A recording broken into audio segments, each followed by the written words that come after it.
بسم الله والحمد لله والصلاة والسلام على رسول الله وعلى آله وصحبه ومن والاه رب اشرح لي صدري ويسر لي أمري واحلل عقدة من لساني يفقه قولي. أحبتي الكرام, assalamu alaykum wa rahmatullahi wa barakatuh.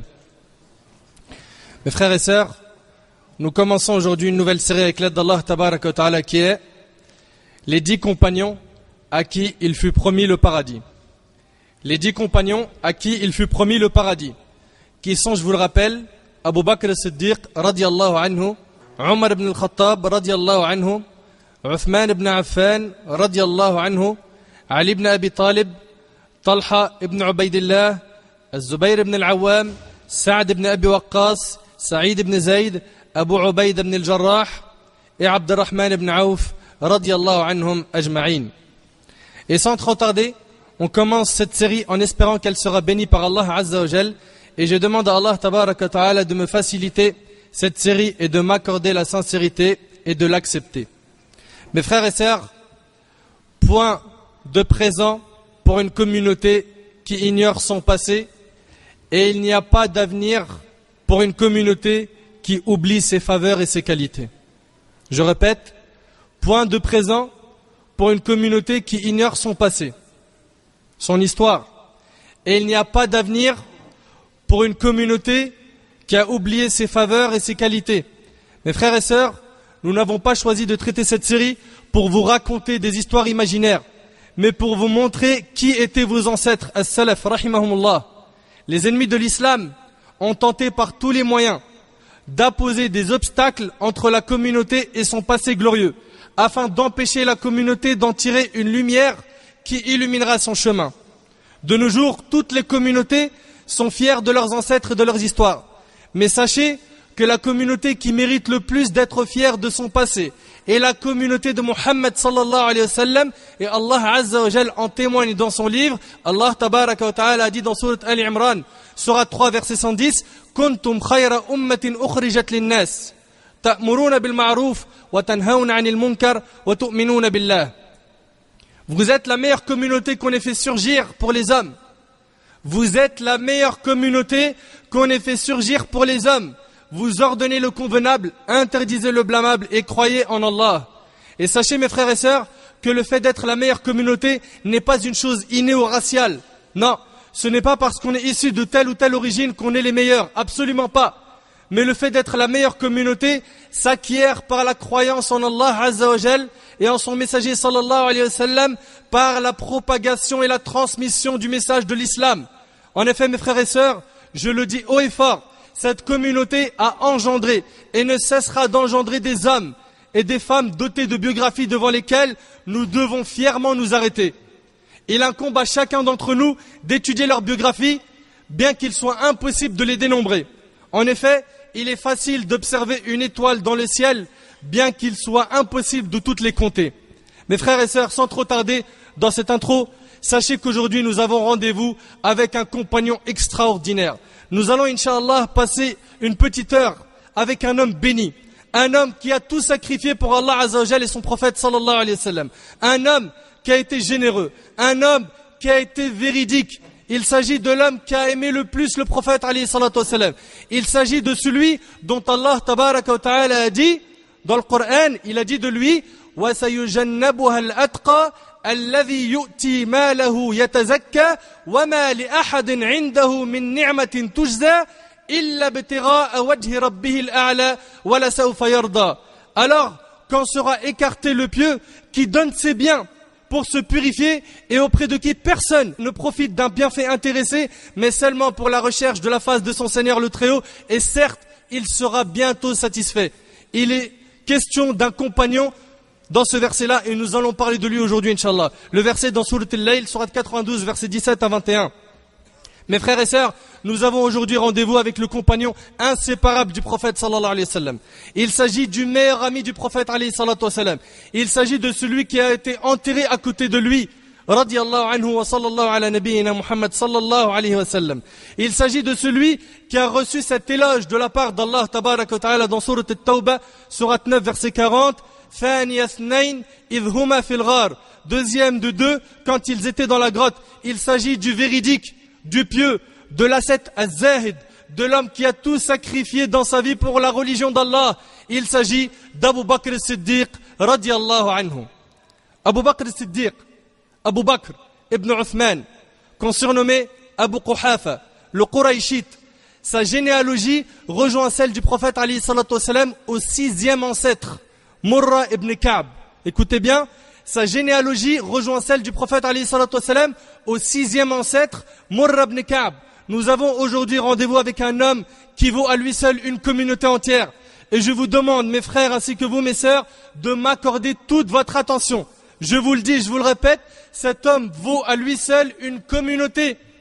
L'imam Ahmad rahimahullah a rapporté dans son musnad avec une chaîne de transmission valide que Omar ibn al-Khattab radiyallahu anhu a dit: si on mettait la foi de toute la communauté d'un côté d'une balance et celle d'Abu Bakr sur l'autre côté de la balance, la foi d'Abu Bakr pèsera plus lourd. Écoute bien, si on mettait la foi de toute la communauté dans un côté d'une balance et celle d'Abu Bakr sur l'autre côté de la balance, la foi d'Abu Bakr pèsera plus lourd. Méditez avec moi sur chaque mot. Si on mettait la foi, l'iman de toute la communauté dans un côté d'une balance et celle d'Abu Bakr sur l'autre côté de la balance, la foi d'Abu Bakr pèsera plus lourd. Allahu Akbar. Mais à quoi ressemblait cet homme? Qu'a fait cet homme dans sa vie pour mériter de telles paroles? Cet homme était doté d'une foi exceptionnelle. Et on va le voir en détail dans cette conférence, Inch'Allah. Mais avant tout, un petit mot sur sa naissance. Sa naissance. Il est né 2 ans et quelques mois après l'année de l'éléphant. Amul Fil. Le prophète alayhi salatu wassalam est né pendant l'année de l'éléphant. Abu Bakr radiyallahu anhu, il est né 2 ans et quelques mois après l'année de l'éléphant. L'année de la naissance du prophète alayhi salatu wassalam. Il était blanc de peau et mince, radiyallahu anhu. Son père, le père d'Abu Bakr, embrassa l'islam le jour de la conquête de la Mecque. Quant à sa mère, elle embrassa l'islam bien avant. Avant l'avènement de l'islam, Abu Bakr ne partageait pas les croyances des Quraishites, les polythéistes de la Mecque. On rapporte qu'étant encore enfant, son père l'emmena à la Kaaba pour rendre un culte d'adoration aux idoles. Il s'approcha de l'une d'elles et lui dit, c'est Abu Bakr qui dit à une de ses statues qui était devant la Kaaba, il dit à l'idole, j'ai faim, nourris-moi. Il parle à la statue, il lui dit, j'ai faim, nourris-moi. Il n'eut aucune réponse. Il dit par la suite, j'ai soif, donne-moi à boire. Il n'obtint aucune réponse. Il ajouta encore, j'ai froid, vêtis-moi. Ce fut toujours le silence. À la fin, il prit un caillou et lui dit, je vais te jeter ce caillou et si tu es un dieu, défends-toi. Il lui jeta le caillou et elle tomba à la renverse. Il était intelligent, radiyallahu anhu. Il était intelligent, contrairement à beaucoup parmi eux, à son époque, qui adoraient les statues. Qui, comme vous le savez, ne peuvent ni être utiles, ni nuire. Il ne s'est jamais prosterné devant une idole. Abu Bakr radiyallahu anhu ne s'est jamais prosterné devant une idole. Et il n'a jamais bu d'alcool. Il n'a jamais commis une seule action de bassesse. Jamais. Alhamdulillah, Abu Bakr radiyallahu anhu, sa réputation était propre. Et c'était quelqu'un de très respecté à la Mecque. Dans un hadith rapporté par Ibn Asakir, on demanda à Abu Bakr radiyallahu anhu pourquoi il s'était toujours abstenu de boire de l'alcool alors qu'il n'était pas encore musulman. Il répondit, parce que je voulais préserver mon honneur et protéger ma réputation. Parce que je voulais préserver mon honneur et protéger ma réputation. Car celui qui s'adonne à l'alcool ne fait attention ni à son honneur ni à sa dignité. Tu as vu les paroles de cet homme sage? Abu Bakr radiyallahu anhu recherchait la vérité avant l'islam. Mais comment est-ce qu'il a embrassé l'islam? À peine le prophète alayhi salatu wassalam lui a exposé l'islam qu'il l'embrassa sur le champ. Il est le premier homme de la communauté à avoir embrassé l'islam. Il avait à ce moment-là 38 ans. Ibn Ishaq, rahimahullah, rapporte, et pour être honnête avec vous, la chaîne de transmission contient une faiblesse que le prophète alayhi salatu wassalam a dit, je n'ai pas invité une personne à l'islam sans qu'elle soit hésitante, sauf Abu Bakr qui n'a pas hésité à embrasser l'islam. Je vous ai dit que cette chaîne de transmission contient une faiblesse, mais elle est réconfortée par ce que rapporte Abu Nu'aym dans Al-Hilya et Al-Hafid ibn Asakir avec une chaîne de transmission valide. Selon Ibn Abbas radiyallahu anhuma, le prophète alayhi salatu wassalam a dit, je n'ai pas invité une personne à l'islam sans qu'elle le refuse, sauf Ibn Abi Quhafa, c'est-à-dire Abu Bakr. Je n'ai pas invité une personne à l'islam sans qu'elle le refuse, sauf Ibn Abi Quhafa. À chaque fois que je lui parlais d'une chose, il l'a accepté et l'a mis en pratique. Radiyallahu anhu. Ça, c'est le témoignage de notre prophète alayhi salatu wassalam envers le véridique As-Siddiq Abu Bakr radiyallahu anhu. Et sachez que tout au long de cette conférence, vous allez entendre d'autres témoignages très touchants de notre prophète alayhi salatu wassalam envers Abu Bakr As-Siddiq radiyallahu anhu. Et subhanallah, dès qu'Abu Bakr radiyallahu anhu a embrassé l'islam, il sentit la responsabilité de cette religion. Il vient d'embrasser l'islam, il se sent immédiatement responsable. Et il fut la cause de la reconversion d'Az-Zubayr ibn al-Awwam, Uthman ibn Affan, troisième calife de l'islam. Il a embrassé l'islam par la cause d'Abu Bakr. Talha ibn Ubaydillah aussi, Saad ibn Abi Waqqas. Imagine-toi, tout cela, en très peu de temps, à peine il a embrassé l'islam, il les a invités à l'islam et ils ont accepté. La cause de leur reconversion a été Abu Bakr as-Siddiq radiyallahu anhu. Et aussi Abu Ubayd ibn al-Jarrah et Abdurrahman ibn Auf. Abu Bakr ibn Abi Quhafa radiyallahu anhu a été le premier compagnon à inviter les gens à l'islam. Il a invité publiquement les gens jusqu'à se faire frapper très fort. Utba ibn al-Rabi'a, qui était un non-musulman, un ennemi de l'islam, s'était rapproché de lui et s'était mis à le frapper au visage à l'aide de vieilles chaussures, à tel point que son visage n'était plus reconnaissable que par le nez. Imagine un petit peu la scène. Imagine. Abu Bakr radiyallahu anhu, il embrasse l'islam, il se dit pas je suis musulman, alhamdulillah, je fais mes 5 prières, je mange pas de khalouf et ça suffit. Non, Abu Bakr radiyallahu anhu, il se sent responsable, il sait qu'il a une mission, il sait qu'il doit appeler les gens à l'islam. Alors, il est sorti inviter les gens à l'islam et il s'est fait frapper jusqu'à ce qu'on ne pouvait plus reconnaître son visage à part par son nez. Banu Taym, la tribu d'Abu Bakr, l'ont transporté et ils sont partis le déposer chez lui, en étant sûrs qu'il était mort. Ils étaient sûrs. Celui-ci parlait en fin de journée et dit à sa mère, Ummul Khair, qui n'était pas encore musulmane, dès qu'il s'est réveillé, il a dit, qu'est-ce qu'on a fait au prophète alayhi salatu wassalam? Mais je veux que tu essayes d'imaginer, mets-toi à sa place. Est-ce que tu aurais dit ça? Qu'est-ce qu'on a fait au prophète alayhi salatu wassalam? Lui, il ne se soucie pas de son état physique. Elle lui dit, mange et bois afin de te renforcer. Il lui repose la question. Elle dit, je ne sais rien de lui. Et il lui dit, va voir Umm Jamil et interroge-la. Elle sortit, elle a trouvé Umm Jamil et lui dit, Abu Bakr t'interroge au sujet de Mohammed. Donc la mère d'Abu Bakr, elle n'était pas encore musulmane. Et Umm Jamil, elle l'était. Abu Bakr dit à sa mère, va voir Umm Jamil et demande-lui comment est-ce que le prophète alayhi salatu wassalam y va. Celle-ci dit, je ne connais ni Abu Bakr ni Mohammed. En fait, elle avait caché sa foi. Elle avait peur de dire aux gens qu'elle était musulmane, de peur qu'elle se fasse torturer. Donc elle a dit, je ne connais ni Abu Bakr ni Mohammed. Si tu veux que je t'accompagne chez ton fils, je le ferai. La mère dit, allons-y. Arrivé chez Abu Bakr demanda à Jamil, comment va le prophète sallallahu alayhi wa sallam? Elle lui répondit, ta mère est présente et elle écoute. C'est-à-dire qu'elle n'est pas musulmane, elle écoute. Elle a peur pour elle. Ta mère est présente et elle écoute. Il lui dit, ne t'en fais pas. Elle lui dit, il va bien. Sa mère lui dit, mange mon fils. Il lui dit, je ne mangerai, ni ne boirai sans arriver jusqu'au messager d'Allah. Tant que j'ai pas vu le prophète alayhi salatu wassalam, je me prive de boissons et de nourriture. T'as vu l'amour qu'il avait pour le prophète alayhi salatu wassalam, et c'est pas terminé, tu vas entendre des histoires impressionnantes d'Abu Bakr radiyallahu anhu. Ensuite, les deux femmes attendirent jusqu'à ce que tout fût calme, puis Abu Bakr radiyallahu anhu sortit en s'appuyant sur elle jusqu'à arriver chez le prophète alayhi salatu wassalam. Lorsqu'il entra chez le prophète alayhi salatu wassalam, il l'embrassa et pleura. Le prophète alayhi salatu wassalam lui demanda, comment vas-tu, ô Abu Bakr? Il lui dit, je vais bien au messager d'Allah. Puis Abu Bakr demanda au prophète alayhi salatu wassalam d'invoquer Allah pour sa mère, et c'est ce qu'il fit, sallallahu alayhi wa sallam, sur le champ, suite à quoi sa mère prononça la shahada et embrassa l'islam. La mère d'Abu Bakr as-Siddiq radiyallahu anha, elle est aussi musulmane maintenant. Maintenant, la place qu'il occupe dans le cœur du prophète alayhi salatu wassalam. Abu Bakr a été l'homme que notre prophète alayhi salatu wassalam a aimé d'un amour qui n'a pas d'égal. Un amour indescriptible. Le prophète alayhi salatu wassalam a fait part de son amour pour Abu Bakr par sa parole, par son action et par son état. Amr ibn al-As, radiyallahu anhu wa an jami' as-sahaba, a dit, j'ai dit au prophète alayhi salatu wassalam, quelle est la personne que tu aimes le plus? Il a répondu alayhi salatu wassalam, Aïcha. Écoutez bien, il a parlé d'une femme. Et là, c'est un message qu'on adresse à ces non-musulmans qui disent que l'islam a rabaissé la femme, que l'islam a rasé le droit de la femme, alors que tout ça n'est que mensonge. Il a dit Aïcha, qui était la fille d'Abu Bakr as-Siddiq, radiyallahu anhu wa anha.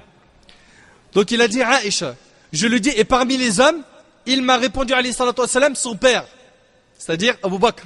Donc la personne parmi les hommes que le Nabi alayhi salatu wassalam il aimait le plus, c'était qui? C'était Abu Bakr. Je lui ai demandé, puis qui d'autre? Il alayhi salatu wassalam a répondu Omar, rapporté par Bukhari et Muslim. Et selon Muhammad ibn Ali ibn Abi Talib, qui est connu sous le nom d'Ibn al-Hanafiya, il dit, un jour j'ai dit à mon père Ali ibn Abi Talib. C'est le fils de Ali qui demande à Ali ibn Abi Talib. Et ces versions, on ne les a pas choisies au pif. C'est voulu, vous allez comprendre pourquoi. Cet enfant, il dit à son père, Ali ibn Abi Talib, ô père, qui sont les meilleures personnes après le messager d'Allah, alayhi salatu wassalam? Il lui dit Abu Bakr. Qu'est-ce qui a dit cela?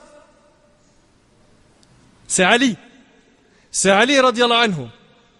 Pour les intelligents, ils savent très bien pourquoi on a choisi ces versions. C'est Ali qui a dit Abu Bakr. Son fils lui demanda qui d'autre? Il lui dit Omar. C'est Ali ibn Abi Talib radiallahu anhu qui parle. Mohammed dit à son père par la suite, j'ai eu peur qu'il dise puis Uthman, alors je lui dis puis toi ô père. Donc tu es le troisième dans le classement. Ali radiallahu anhu dit, je ne suis qu'un homme parmi les musulmans, rapporté par Al-Bukhari. Rapporté par Al-Bukhari. C'est un message clair qu'on adresse à ceux qui critiquent Abu Bakr et à ceux qui disent qu'il est hypocrite et à ceux qui l'ont rendu mécréant, à savoir les chiites. Ali ibn Abi Talib radiallahu anhu, il dit que les meilleures personnes après le messager d'Allah sont Abu Bakr, après il dit Omar. Et le hadith il est rapporté par Al-Bukhari. Cette parole de Ali sur Abu Bakr prouve le rang d'Abu Bakr dans la Ummah et montre la modestie de Ali ibn Abi Talib radiallahu anhu qui a dit je ne suis qu'un homme parmi les musulmans. Et l'imam Ahmad a rapporté dans son Musnad avec une chaîne de transmission valide et Ahmad Shakir a authentifié la chaîne de transmission que Ali ibn Abi Talib, encore une fois radiallahu anhu, a dit le meilleur de cette communauté après son prophète sont Abu Bakr et Omar. C'est Ali ibn Abi Talib radiallahu anhu qui dit cela.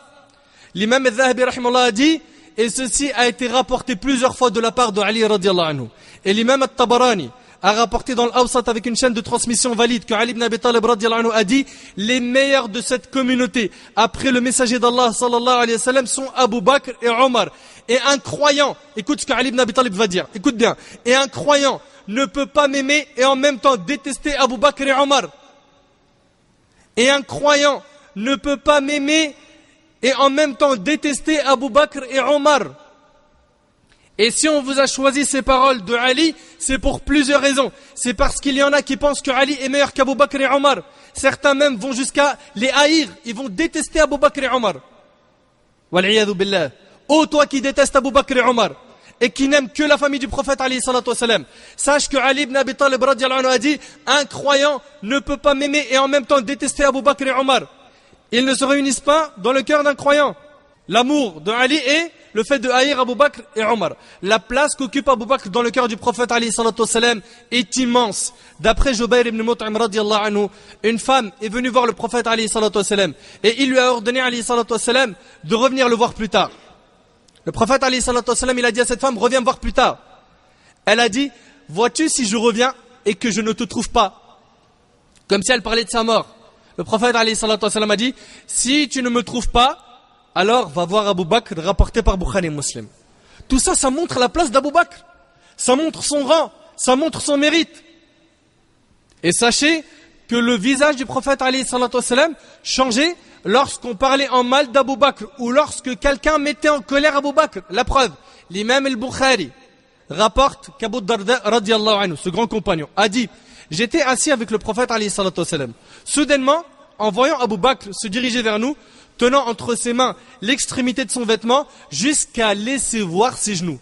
Médite sur cette version, elle est vraiment impressionnante. J'étais assis avec le prophète alayhi salatu wassalam. C'est Abu Darda radiallahu anhu qui parle. Soudainement, en voyant Abu Bakr se diriger vers nous, tenant entre ses mains l'extrémité de son vêtement jusqu'à laisser voir ses genoux. Le prophète alayhi salatu wassalam dit, votre compagnon a eu une dispute. Il leur dit, Abu Bakr, il a eu une dispute. Et c'est ce qu'on va voir dans l'histoire. Abu Bakr vient se plaindre d'une dispute. Le prophète alayhi salatu wassalam, il a dit, votre compagnon, en parlant d'Abu Bakr, a eu une dispute. Abu Bakr salua, s'assit et dit, ô messager d'Allah, il y a eu entre Omar et moi quelques mésententes. Je me suis hâté de régler ce problème et j'ai regretté. Il a regretté ce qu'il lui a dit. Je lui ai donc demandé de me pardonner. Donc Abu Bakr, il demande à Omar, pardonne-moi, mais il a refusé. Qui a refusé? Omar, subhanallah. Le prophète alayhi salatu wassalam dit, qu'Allah te pardonne, ô Abu Bakr. Qu'Allah te pardonne, ô Abu Bakr. qu'Allah te pardonne, ô Abu Bakr. Il lui a dit cela 3 fois. Pendant ce temps, Omar regretta de ne pas avoir accepté les excuses d'Abu Bakr. Regarde ces cœurs, subhanallah. Regarde comment ils étaient pieux, comment ils étaient saints, comment ils étaient purs. Il a regretté de ne pas avoir accepté les excuses d'Abu Bakr. Et il se rendit chez Abu Bakr, frappa chez lui, puis dit, Abu Bakr est-il présent? Mais on lui annonça qu'Abu Bakr n'était pas là. Omar a su où trouver Abu Bakr. Il sait que s'il n'est pas chez lui, il est avec qui? Avec Muhammad alayhi salatu wassalam. Il s'est donc dirigé à son tour chez le prophète alayhi salatu wassalam. Mais celui-ci, alayhi salatu wassalam, se détourna de lui par mécontentement. Regarde bien. Il se détourna de lui par mécontentement. Témoin de cela, Abu Bakr prit son compagnon en compassion, il a eu pitié pour Omar, et se jeta aux genoux du prophète alayhi salatu wassalam en disant, ô messager d'Allah, j'ai été plus injuste. Et avec cela, le prophète alayhi salatu wassalam n'a pas pris en compte les paroles d'Abu Bakr. Il l'aimait trop. Le prophète alayhi salatu wassalam se tourna vers Omar et dit à tous les compagnons, et méditez bien sur ces paroles qui valent plus que de l'or. Il leur dit, lorsque je vous ai annoncé, ô peuple, je suis le messager d'Allah auprès de vous, vous m'avez répondu menteur, sauf Abu Bakr qui lui m'a cru. Et il m'a soutenu avec son argent et sa propre personne. Le prophète alayhi salatu wassalam continue en disant, n'allez-vous pas laisser tranquille mon compagnon? N'allez-vous pas cesser et laisser tranquille mon compagnon? Abu Darda radiyallahu anhu dit, depuis cet événement, Abu Bakr ne fut plus jamais offensé. Jamais. Regarde ce qu'il a dit le prophète alayhi salatu wassalam. N'allez-vous pas laisser tranquille mon compagnon? N'allez-vous pas cesser et laisser tranquille mon compagnon? Maintenant je m'adresse à ceux qui parlent mal d'Abu Bakr. Allez-vous laisser tranquille le compagnon du prophète alayhi salatu wassalam? Ô vous qui parlez mal d'Abu Bakr, craignez Allah et laissez tranquille le compagnon du prophète alayhi salatu wassalam. Mes frères et sœurs, j'espère que vous commencez à prendre conscience de la place qu'a occupé Abu Bakr Siddiq radiyallahu anhu dans le cœur du prophète alayhi salatu wassalam. Abu Bakr a eu un rang spécial, celui d'être véridique, as-siddiqiyya. Selon Anas ibn Malik radiyallahu anhu, le prophète alayhi salatu wassalam gravit une fois sur le mont Uhud, la montagne de Uhud qu'on va voir inchallah dans quelques jours, accompagné d'Abu Bakr, de Omar et de Uthman. La montagne se mit à trembler et le prophète alayhi salatu wassalam s'écria, reste immobile ô Uhud, car sur toi il y a un prophète, un véridique et 2 martyrs. Qui sont les 2 martyrs? Omar et Uthman. Et on va le voir dans leur biographie, Inch'Allah, qu'ils sont morts martyrs. Il dit à la montagne, reste immobile, il y a sur toi un prophète, un véridique, c'est qui? Abu Bakr radiyallahu anhu, et 2 martyrs. Et le hadith il est rapporté par le Bukhari. Dans ce hadith, le prophète alayhi salatu wassalam lui a attribué le rang des véridiques. Et c'est le rang qui vient juste après celui des prophètes. La preuve, Allah tabarak wa ta'ala dit dans Sourate An-Nisa, Sourate 4, verset 69, فَأُولَٰئِكَ مَعَ الَّذِينَ أَنْعَمَ اللَّهُ عَلَيْهِمْ مِنَ النَّبِيِّينَ وَالشُّهَدَاءِ non وَالصِّدِّقِينَ وَالشُّهَدَاءِ وَالصَّالِحِينَ وَحَسُنَ أُولَٰئِكَ رَفِيقًا. Ceux-là seront avec ceux qu'Allah a comblés de ses bienfaits. Qui sont ceux qu'Allah a comblés de ses bienfaits? Les prophètes. Après il y a qui? Les martyrs? Non. Les véridiques, les martyrs, les vertueux, et quelle bonne compagnie que cela. Et sachez que notre prophète alayhi salatu wassalam a annoncé à Abu Bakr qu'il faisait partie de ceux qui allaient entrer au paradis. Mais imagine-toi un petit peu à la place d'Abu Bakr. Le prophète alayhi salatu wassalam dit, tu fais partie des gens qui vont entrer au paradis. Imagine-toi un homme qui vit sur terre, qui mange, qui boit, comme nous, et qui a la certitude qu'il va rentrer au paradis. Car le prophète alayhi salatu wassalam, le véridique, celui qui ne prononce rien sous l'effet de la passion, le lui a annoncé. L'imam al-Tirmidhi rahimahullah a rapporté avec une chaîne de transmission authentique que Abdurrahman ibn Auf radiyallahu anhu rapporta que le prophète alayhi salatu wassalam a dit, Abu Bakr sera au paradis, Omar sera au paradis, Uthman sera au paradis, Ali sera au paradis, Talha sera au paradis, Az-Zubayr ibn al-Awam sera au paradis, Abdurrahman ibn Auf sera au paradis, Sa'ad ibn Abi Waqqas sera au paradis, Sa'id ibn Zayd sera au paradis, et Abu Ubaida ibn al-Jarrah sera au paradis. Ce sont les 10 à qui il fut promis le paradis. Et sachez qu'il y a d'autres compagnons apparus à qui il a été annoncé le paradis. Et si ceux qu'on a cités, on les appelle les 10 alors qu'il y en a d'autres, c'est parce que ces 10, ils ont été cités une fois en même temps. D'accord? Le prophète alayhi salatu wassalam, il a cité les 10 en même temps. C'est pour ça qu'on dit les 10 à qui il a été promis le paradis. Mais ils ne sont pas que 10, il y en a plus que cela. Abu Bakr sera au paradis et il sera même appelé par les 8 portes au paradis. Vous savez que le jour du jugement, il y a une porte dédiée pour ceux qui ont excellé dans le domaine de la prière. Et une porte pour les jeûneurs qui s'appelle Babur Rayyan. Et une porte pour les Mujahideen, ceux qui ont fait Al-Jihad fi Sabilillah. Une porte pour ceux qui ont donné l'aumône. Abu Bakr radiyallahu anhu, il sera appelé par les 8 portes. Les 8 portes du paradis, on lui dit rentre par ici. T'arrives à imaginer la preuve. Selon Abu Huraira radiyallahu anhu, le prophète alayhi salatu wassalam a dit celui qui fait aumône de 2 types de choses, exemple, il fait aumône de 2 euros, de 2 bêtes à sacrifier, de 2 vêtements. D'accord? Celui qui fait aumône de 2 types de choses. Au service d'Allah, s'entend appeler à partir des portes du paradis. Ô esclave d'Allah, voilà une bonne chose que tu viens de faire. Celui qui fait partie des pratiquants fervents de la prière est appelé à partir de la porte de la prière. Celui qui fait partie des volontaires fervents, écoute bien, à la guerre sainte, jihad, est appelé à partir de la porte de la guerre sainte. Celui qui fait partie des pratiquants fervents du jeûne est appelé à partir de la porte dite Ar-Rayyan. C'est la porte des jeûneurs. Et celui qui fait partie des dispensateurs fervents d'aumône est appelé à partir de la porte de l'aumône. Abu Bakr radiyallahu anhu dit, ô messager d'Allah, que mon père et ma mère te servent de rançon. Il suffit d'être appelé à partir de l'une de ces portes pour être sûr du succès, c'est-à-dire d'entrer au paradis. Il lui dit, est-il possible que quelqu'un soit appelé à partir de toutes ces portes à la fois? Il alayhi salatu wassalam dit, oui, et j'ai bon espoir que tu sois l'un d'entre eux. Rapporté par Bukhari et Muslim. Pourquoi? Parce que Abu Bakr il faisait beaucoup de prières, beaucoup d'aumônes, beaucoup d'œuvres qui sont louables.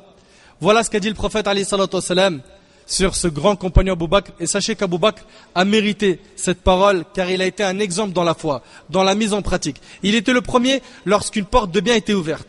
On se doit de prendre exemple sur Abu Bakr as-Siddiq radiyallahu anhu, cet homme qui avait une vraie foi. Et je vous rappelle que la foi n'est pas une simple parole qu'on prononce, mais la foi est une parole que l'on prononce par la langue, une affirmation par le cœur. De même, la foi doit se traduire par les actes des membres. Par quoi? Par l'action. Ibn al-Qayyim al-Jawziyya rahimahullah a dit, sache que certains actes ont plus de valeur que d'autres auprès d'Allah. Et ceci dépend de ce qu'il y a dans le cœur et non pas de la quantité d'actions ni de leur type. Écoute bien. Sache que certains actes ont plus de valeur que d'autres auprès d'Allah et ceci dépend de ce qu'il y a dans le cœur et non pas de la quantité d'actions ni de leur type. C'est avec cela qu'Abu Bakr radiyallahu anhu a été le premier des compagnons. Quant à sa foi et son comportement, vous allez être impressionné quand vous allez entendre que celui qui a témoigné que sa foi était complète fut notre prophète alayhi salatu wassalam. L'imam al-Bukhari et Muslim rapportent qu'Abu Huraira radiyallahu anhu a dit, le prophète alayhi salatu wassalam a dit, et ce jour-là Abu Bakr et Omar n'étaient pas présents. Il a dit alayhi salatu wassalam, alors qu'un berger faisait paître son troupeau, un loup lui prit une brebis. Un loup prit au berger une brebis et s'en alla. Le berger se mit à la poursuite de ce loup et put sauver la brebis. Le loup lui dit, donc il a parlé. Le loup lui dit, et qui donc la sauvera? S'écria le loup, le jour du lion.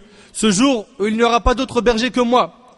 C'est ce qui se produira à la fin des temps, à l'époque de Isa alayhi salam. Les gens s'exclamèrent, subhanallah, gloire à Allah. Un loup qui parle, le prophète alayhi salatu wassalam a dit, écoute bien, je crois en cela, Abu Bakr et Omar le croient également. Abu Bakr et Omar le croient également. Là ici, ils témoignent de leur foi. Et le prophète alayhi salatu wassalam a dit, pendant qu'un homme était en train de mener une vache, il monta sur elle et la frappa. Et la vache de lui dire, une vache a parlé, Naam, nous ne sommes pas créés pour cela. Nous n'avons été créés que pour le labourage. Et les présents de s'exclamer, gloire à Allah, une vache qui parle. Le prophète alayhi salatu wassalam dit alors, mais moi je crois à cela. De même pour Abu Bakr et Omar, ces deux derniers n'étaient pas présents, ajouta Abu Huraira. Et le hadith, on a dit qu'il est rapporté par le Bukhari.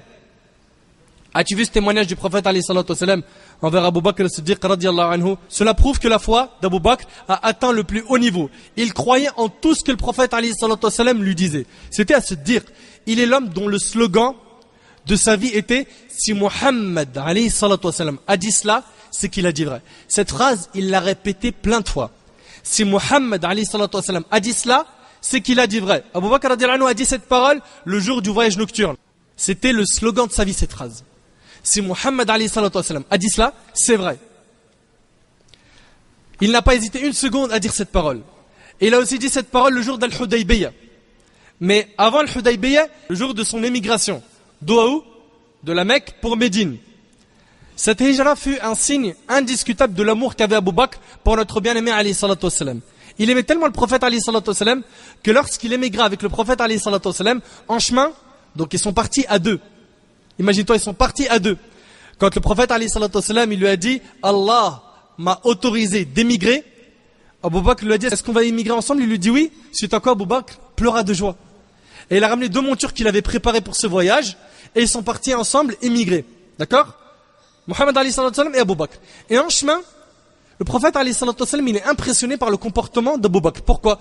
Parce qu'Abu Bakr, tantôt il se met devant lui, tantôt il se met derrière lui, tantôt il se met à sa droite, tantôt il se met à sa gauche.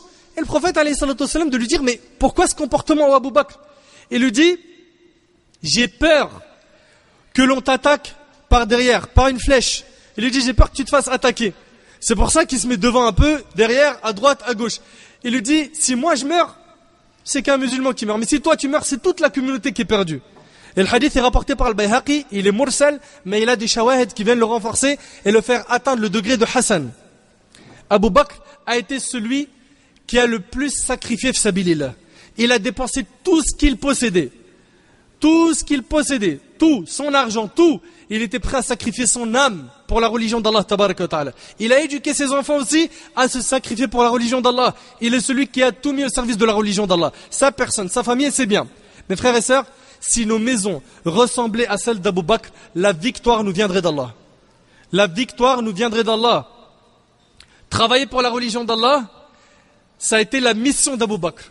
La mission numéro 1 d'Abu Bakr.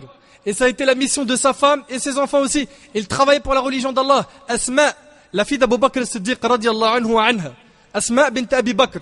La nuit du départ du prophète alayhi salatu wassalam et d'Abu Bakr, Asma leur prépara un sac de provisions et de l'eau pour leur voyage. Et elle s'est exposée à un grand danger en allant remettre tout cela au prophète alayhi salatu wassalam et à son père, sachant que les polythéistes étaient en train de fouiller tout le désert à la recherche du prophète alayhi salatu wassalam et d'Abu Bakr.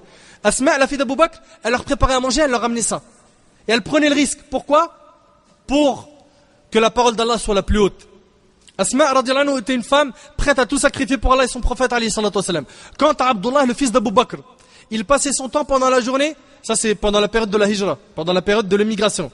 Quant à Abdullah, le fils d'Abu Bakr, il passait son temps pendant la journée à écouter les informations des Mécois et la nuit, il en informait le prophète alayhi salatu wassalam afin qu'il puisse entreprendre les meilleures stratégies pour faire son émigration.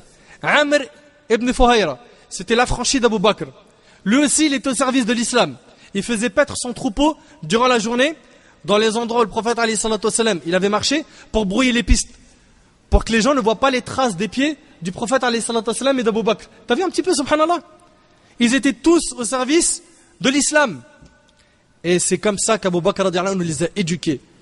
Ainsi, le prophète alayhi salatu wassalam et son compagnon pouvaient, par la cause de Amr ibn Fuhayra, trouver du lait et en même temps brouiller les pistes, sachant qu'il leur ramenait du lait. Les traces laissées par Abdullah, le fils d'Abu Bakr, étaient effacées par les pas du troupeau. L'histoire, elle est dans Mishkat al-Masabih. Et dans Sahih al-Bukhari et Muslim. Et méditez bien sur cette histoire, elle est impressionnante.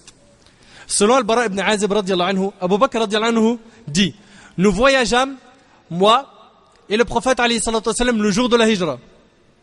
Il faisait très chaud. Puis, j'ai aperçu un rocher sous lequel il y avait de l'ombre. Alors, ils s'y rendirent. Le prophète alayhi salatu wassalam et Abu Bakr.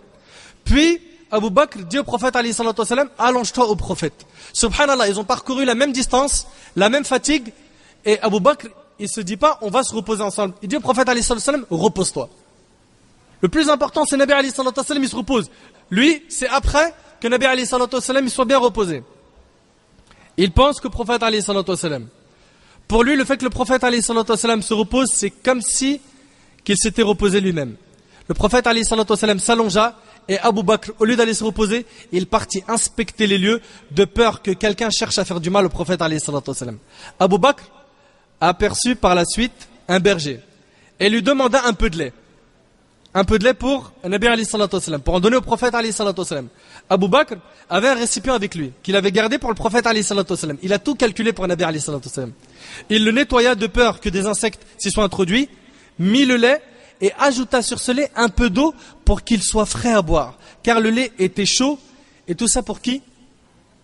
Pour le prophète alayhi salatu wassalam. Est-ce que c'est fini? Non.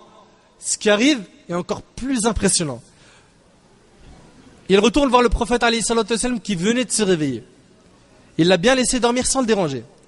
Il lui a donné à boire et médite bien sur cette parole. Abu Bakr radiyallahu anhu, il a dit: puis le prophète alayhi salatu wassalam a bu jusqu'à ce que je me suis apaisé. Allahu Akbar. Puis le prophète alayhi salatu wassalam a bu jusqu'à ce que je me suis apaisé. On dirait, subhanallah, que c'était deux corps en un. Deux corps en un. Puis il dit: le moment de partir est-il venu au messager d'Allah? Il alayhi salatu wassalam répondit: oui. Ainsi ils s'en allèrent en direction de la ville de Médine. Dans leur voyage pour Médine, le prophète alayhi salatu wassalam et Abu Bakr se cachèrent dans une grotte appelée la grotte de Thawr. Cette histoire elle a été jugée valide par Ibn Kathir, Ibn Hajar, l'imam Ahmad et un grand nombre de savants parmi nos anciens savants. Arrivés à la grotte de Thawr, les deux compagnons, donc le prophète alayhi salatu wassalam et Abu Bakr, décidèrent de s'y reposer avant de reprendre leur chemin vers Médine. Abu Bakr demanda au prophète alayhi salatu wassalam, avant d'entrer dans cette grotte, d'attendre à l'extérieur, jusqu'à ce qu'il inspecte la grotte, pour vérifier s'il n'y a pas des scorpions ou des serpents. Il a peur pour le prophète alayhi salatu wassalam. Il a dit: reste à l'extérieur au messager d'Allah. Abu Bakr passa son doigt à l'intérieur de chacun des petits trous qu'il a trouvés, afin de s'assurer qu'il n'y avait pas de choses nuisibles. Il enleva ensuite son manteau, le déchira en morceaux et se mit à boucher tous les trous de la grotte avant d'inviter le prophète alayhi salatu wassalam à y entrer. Il déchire son manteau et pour lui c'est quelque chose de normal. Normal. Pour le prophète alayhi salatu wassalam, il est prêt à faire plus. Et il bouche tous les trous. Pourquoi? Parce qu'il a peur pour le prophète alayhi salatu wassalam. Il l'aime du fond de son cœur. La nuit tombée, le prophète alayhi salatu wassalam se coucha auprès d'Abu Bakr. Le Nabi alayhi salatu wassalam, il a posé sa tête sur Abu Bakr radiyallahu anhu. D'accord? Qui lui était réveillé. Le prophète alayhi salatu wassalam se coucha auprès d'Abu Bakr, qui bouchait de son pied un trou qu'il venait de découvrir. Quand Abu Bakr radiyallahu anhu, il a bouché le dernier trou avec son pied, il s'est fait piquer par un scorpion qui était caché dans ce trou. Qu'est-ce qu'il a fait Abu Bakr? Est-ce qu'il a crié aïe? Est-ce qu'il a réveillé le prophète alayhi salatu wassalam pour lui dire: je souffre, j'ai une douleur, fais une dua pour moi, fais quelque chose? Il a étouffé la douleur pour pas réveiller le prophète alayhi salatu wassalam. Que dire? Comment décrire ce comportement? Comment décrire ce compagnon radiyallahu anhu? Ce ne fut que quand une larme tomba sur les joues du prophète alayhi salatu wassalam qu'il alayhi salatu wassalam se réveilla et vit son compagnon en larmes. Préoccupé, le prophète alayhi salatu wassalam lui demanda: qu'as-tu, ô Abu Bakr? Il lui répondit: ce n'est rien, ce n'est qu'une piqûre au messager d'Allah. Allahu Akbar. Ce n'est qu'une piqûre au messager d'Allah. Pour toi je sacrifierai mes pères et mères. Par le toucher de la salive du prophète alayhi salatu wassalam béni, le prophète alayhi salatu wassalam lui soigna la douleur et Abu Bakr radiyallahu anhu n'a plus eu mal à son pied. Puis le jour d'Al-Hudaybiyah, Abu Bakr radiyallahu anhu a été un exemple dans son comportement. Comme vous le savez, pour ceux qui ont étudié la biographie du prophète alayhi salatu wassalam, le pacte d'Al-Hudaybiyah qui a été conclu entre le prophète alayhi salatu wassalam et les Qurayshites, les non-musulmans, contenait des conditions injustes. Je n'ai pas envie de vous raconter toute l'histoire en détail car elle est longue et vous pouvez la retrouver dans Sahih al-Bukhari et Muslim selon Al-Bara ibn Azib radiyallahu anhu. Umar radiyallahu anhu dit après avoir entendu ces conditions, vous connaissez ces conditions? Les conditions, elles étaient qu'il n'y ait plus de guerre pendant 10 ans entre les musulmans et les polythéistes et que si jamais un musulman émigrait à la Mecque, eh ben les Mecquois ils le gardaient, et que si jamais un non-musulman, après avoir embrassé l'islam à la Mecque, voulait quitter la Mecque pour rejoindre le prophète alayhi salatu wassalam, dans le cas où il le rejoignait, fallait le rendre aux polythéistes. Umar radiyallahu anhu, il a trouvé ce pacte injuste. Subhanallah, quelqu'un qui embrasse l'islam et qui fait cette émigration, il traverse le désert, plus de 400 km, il arrive chez les musulmans, on doit le rendre. Le prophète alayhi salatu wassalam, il a accepté ce pacte. Il a accepté et on verra après, dans la sira, ça c'est si Allah subhanahu wa ta'ala nous permet de faire la sira ensemble, vous allez voir inchallah plus tard, que ce pacte il a été très bénéfique et que cette petite concession qu'a fait le prophète alayhi salatu wassalam a apporté un énorme bien. Donc Umar radiyallahu anhu, après avoir entendu ces conditions injustes du pacte d'Al-Hudaybiyah, il dit: ô messager d'Allah, n'es-tu pas le messager d'Allah en toute vérité? Il alayhi salatu wassalam lui répondit: oui. Umar reprit et dit: ne sommes-nous pas sur la voie de la vérité et eux sur le faux? Il alayhi salatu wassalam dit: oui. Umar dit: n'est-ce pas que nos tués sont au paradis et que leurs tués sont en enfer? Il alayhi salatu wassalam répondit: oui. Omar dit alors, dans ce cas-là, pourquoi accepter qu'on nous rabaisse dans notre religion? Pourquoi accepter ce pacte? Pourquoi donc accepter qu'on nous rabaisse dans notre religion? Pourquoi repartons-nous avant qu'Allah ne tranche le différend qui nous oppose? Le prophète alayhi salatu wassalam lui dit alors, ô Omar, je suis le messager d'Allah et je ne lui désobéirai pas. Et il m'accordera la victoire et il ne m'abandonnera jamais. Tu as médité sur ces paroles, je vais te les répéter et tu vas comprendre pourquoi. Ô Omar, je suis le messager d'Allah et je ne lui désobéirai pas. Et il m'accordera la victoire et il ne m'abandonnera jamais. Omar dit, ne nous as-tu pas informé que nous allons nous rendre à la Kaaba et effectuer le tawaf autour d'elle? Il alayhi salatu wassalam dit, oui, mais ai-je dit que nous allions visiter la Kaaba cette année? Omar dit, non. Le prophète alayhi salatu wassalam reprit en disant, sache que tu t'y rendras et tourneras autour. Omar dit, j'ai laissé le prophète alayhi salatu wassalam et je suis allé voir qui? Abu Bakr.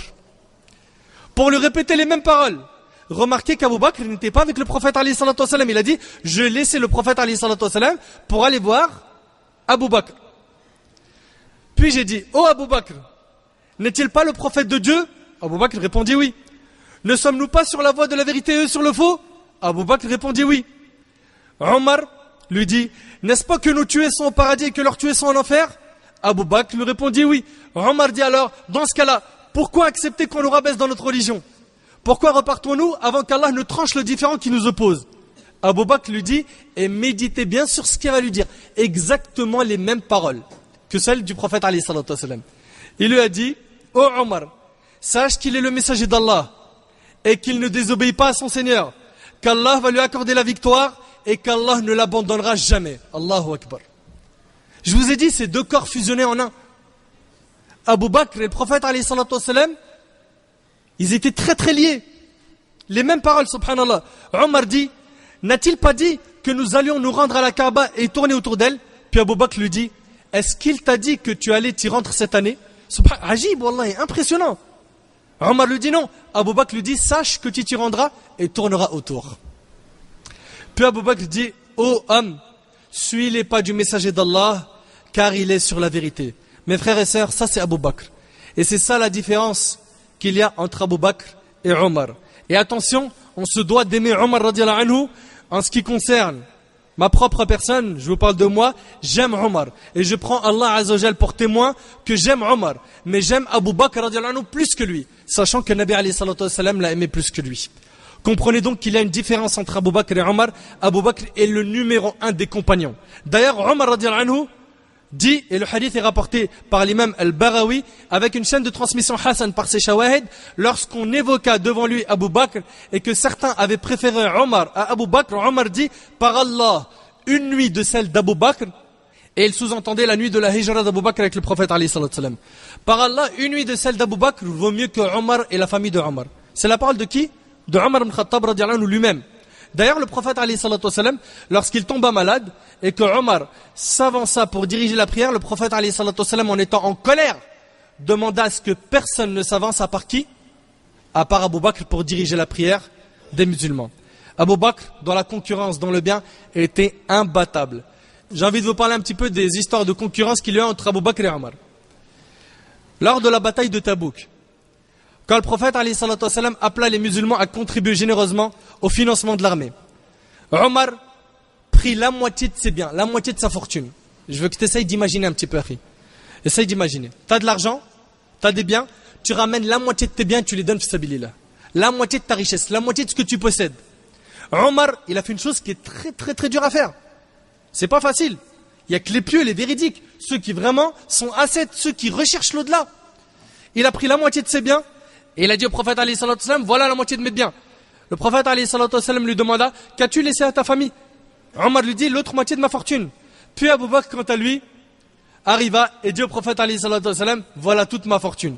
Le prophète alayhi salatu wassalam lui dit, et qu'as-tu laissé à ta famille? Il lui a dit, j'ai laissé à ma famille Allah et son messager. Allah et son messager, le meilleur héritage. Si tu veux laisser quelque chose à tes enfants, vise pas l'argent, vise pas la fortune, vise l'éducation. Vise la bonne croyance, vise l'éducation religieuse, vise que dans son cœur, le cœur de ton enfant, il y ait Allah et son prophète alayhi salatu wassalam. Si tu as réussi à faire ça, c'est fini. C'est terminé. Parce que c'est qui Ar-Razzaq? C'est qui celui qui accorde la subsistance? C'est Allah. Si eux, ils ont une bonne relation avec Allah, c'est terminé. N'aie pas peur. Ne sois pas de ceux qui se soucient de construire des maisons et de dire je laisse ça pour demain, pour le futur de mes enfants. Le futur de tes enfants, tu veux le garantir, c'est pas avec l'argent, c'est pas avec l'immeuble, ni les terrains que tu leur laisses. C'est avec une éducation religieuse solide que tu leur laisses. Quand Abu Bakr, il a tout donné, Omar dit alors, par Allah, dorénavant, je ne te devancerai jamais, ô Abu Bakr. Omar radiallahu anhu, il a su qu'Abu Bakr, il était indépassable. Il était vraiment le numéro 1 dans tout. Et un jour, le prophète, alayhi salatu wassalam, Abu Bakr et Omar, étaient ensemble. Et ils passèrent devant la maison de Abdullah ibn Mas'ud, qui, dans une version, récitait Surat al-Nisa. Abdullah ibn Mas'ud, c'est un grand compagnon. On a déjà parlé de lui. La conférence de sa biographie, elle est sur le site.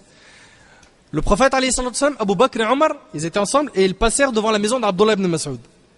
Et Ibn Mas'ud, il a entendu réciter Surat al-Nisa, la Surat 4. Quand il finit sa prière, et avant de faire le salam, le prophète alayhi salatu wassalam dit à ses deux compagnons, celui qui désire entendre le Coran comme il fut révélé dans sa fraîcheur, qu'il l'entende de la bouche d'Ibn Abd, c'est-à-dire Abdullah ibn Mas'ud. Et le hadith il est rapporté par Ahmed. Vous savez, Abdullah ibn Mas'ud ne savait pas qu'ils étaient dehors. Il ne savait pas. Après sa prière, il invoqua Allah Azza wa Jal, qui, Abdullah ibn Mas'ud, il a fait des doigts, puis le prophète alayhi salatu wassalam dit, Sal tu'ta, demande, il te sera exaucé. Allahu Akbar. Demande, il te sera exaucé. Donc tout ce que Abdullah ibn Mas'ud fera comme invocation sera exaucé par Allah Azza wa Jal. Pourquoi? Parce que le prophète alayhi salatu wassalam, lui, son invocation est exaucée. Il invoqua Allah par 3 invocations que j'aimerais qu'on les apprenne. Elles sont magnifiques. Regarde Abdullah ibn Mas'ud, qu'est-ce qu'il a dit, radiyallahu anhu. Il a dit, oh Allah, accorde-moi une foi inébranlable. Allahumma inni as'aluka imanan la yartad.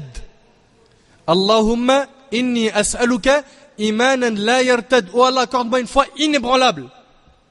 Et après il lui a dit quoi? Wa na'iman la yanfad. Et un bonheur qui ne s'épuise pas. C'est quoi? Le paradis. Et il lui a dit wa murafaqata nabiyyika sallallahu alayhi wa sallam fi a'ali jinan al-khuld. Et il a dit, et la compagnie de ton prophète dans les hauts degrés du paradis éternel. À ce moment-là, le prophète, alayhi salatu wassalam, dit, Amin. T'imagines? Omar s'est dit, aujourd'hui, après salat al-subh, j'irai voir Abdullah ibn Mas'ud et je vais lui annoncer la bonne nouvelle, comme quoi le prophète, alayhi salatu wassalam, a dit Amin sur son invocation. J'irai avant Abu Bakr, car je n'ai jamais réussi à faire quelque chose avant lui. C'est toujours le premier dans tout. Après la prière de subh, avec le prophète alayhi salatu wassalam, Omar prit un raccourci en courant vers Abdullah ibn Mas'ud. Arrivé là-bas, il vit Abu Bakr sortir de chez lui. Allahu Akbar. Je vous ai dit, Abu Bakr, c'est le numéro 1 des compagnons. Arrivé là-bas, il vit Abu Bakr sortir de chez lui, lui ayant annoncé la bonne nouvelle. Lui ayant annoncé la bonne nouvelle, Omar lui dit donc, je ne réussirai jamais à faire quelque chose de bien avant toi, ô Abu Bakr. Ça, c'était la concurrence entre Abu Bakr et Omar. Quant à la mise en pratique d'Abu Bakr as-Siddiq radiyallahu anhu, il était de ceux qui mettaient en pratique. Contrairement à beaucoup d'entre nous, moi en premier, sans fausse modestie, on en a appris beaucoup et on en apprend toujours, mais au niveau de la mise en pratique, des fois il y a un vrai fossé entre ce qu'on connaît et ce qu'on met en pratique. Il était de ceux qui mettaient en pratique. D'après Abu Huraira radiyallahu anhu, le prophète alayhi salatu wassalam a dit, lequel d'entre vous a débuté sa journée en jeûne? Qui d'entre vous jeûne aujourd'hui? Abu Bakr dit, moi. Ensuite, le prophète alayhi salatu wassalam dit, qui d'entre vous aujourd'hui a suivi un cortège funéraire jusqu'à l'enterrement? Abu Bakr radiyallahu anhu dit, moi. Puis le prophète alayhi salatu wassalam dit, qui d'entre vous a nourri un pauvre aujourd'hui? Abu Bakr dit, moi. Le prophète alayhi salatu wassalam dit, qui d'entre vous aujourd'hui a visité un malade? Abu Bakr dit, moi. Subhanallah, tout ça en une journée, il perdait pas son temps. Qu'est-ce qu'il a dit le prophète alayhi salatu wassalam? Celui qui accomplit tous ces actes entrera au paradis. Rapporté par Muslim. C'est des choses faciles. Sachez aussi qu'Abu Bakr radiyallahu anhu avait un cœur très sensible au Coran.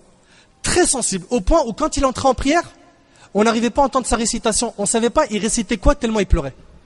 On ne savait pas il récitait quelle sourate. Subhanallah, franchement, quand on entend ces paroles, entre nous, on devrait quand même se remettre en question. Pourquoi est-ce que nos cœurs ils sont devenus durs comme ça? Pourquoi est-ce qu'on n'arrive pas à pleurer comme eux ils pleurent? Abu Bakr radiyallahu anhu avait un cœur très sensible. Selon Ibn Omar radiyallahu anhu, quand le prophète alayhi salatu wassalam fut au plus fort de son agonie, on lui demanda qui présiderait la prière à sa place.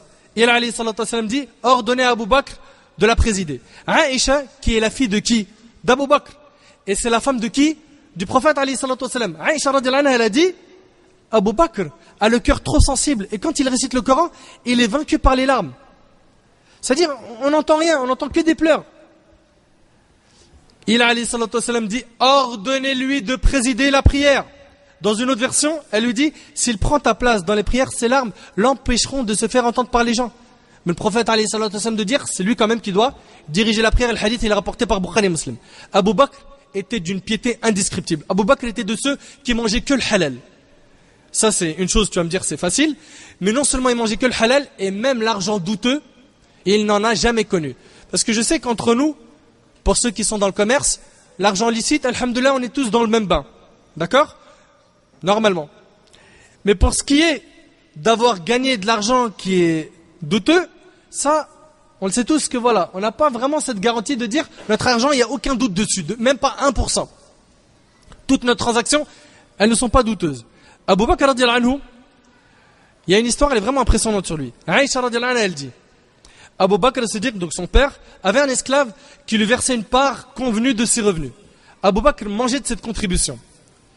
Donc son esclave, il lui versait une part d'une somme, et Abu Bakr, il mangeait de cette contribution. Un jour, l'esclave lui apporta quelque chose dont Abu Bakr mangeait. Il lui a directement ramené de la nourriture. Et Abu Bakr, il lui a pas dit, d'où est-ce que tu as ramené l'argent pour acheter cette nourriture? Il lui a pas posé la question. Le jeune homme lui dit, sais-tu de quoi tu viens de manger? C'est-à-dire, est-ce que tu sais avec quel argent j'ai acheté cette nourriture? Abu Bakr dit non. Il lui dit, j'avais fait une prédication. Il était donc dans le domaine de la voyance avant l'islam. Et on lui a donné l'argent, et avec cet argent, il a acheté quoi?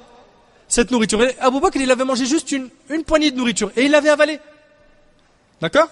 Donc Abu Bakr, après avoir entendu cela, non seulement il s'est abstenu de continuer de manger, mais encore plus que cela, il a mis ses doigts dans sa bouche pour se faire vomir cette poignée pour qu'il n'y ait pas de nourriture ou de choses illicites dans son ventre. Impressionnant, wallah il azim, impressionnant. T'as vu la piété d'Abu Bakr radhiyallahu anhu? Le hadith il est rapporté par le Bukhari. Il était d'une piété impressionnante. Un jour, il a vu un oiseau sur un arbre et il a dit, comme j'aurais aimé être un oiseau afin qu'Allah ne me juge pas.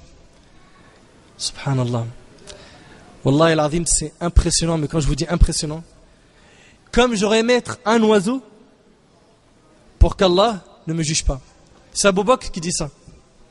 C'est Abu Bakr qui dit ça. Il a peur du jugement d'Allah. Et nous, on est en totale sécurité. Nous, pour beaucoup d'entre nous, on a garanti le visa du paradis, il est dans le passeport, mon frère. T'inquiète, moi, y a pas de problème. J'ai le cœur blanc, akhi. Moi, tu me connais pas, moi, je fais des aumônes, je suis quelqu'un de bien. Les gens, ils font presque rien et ils disent, ils font tout.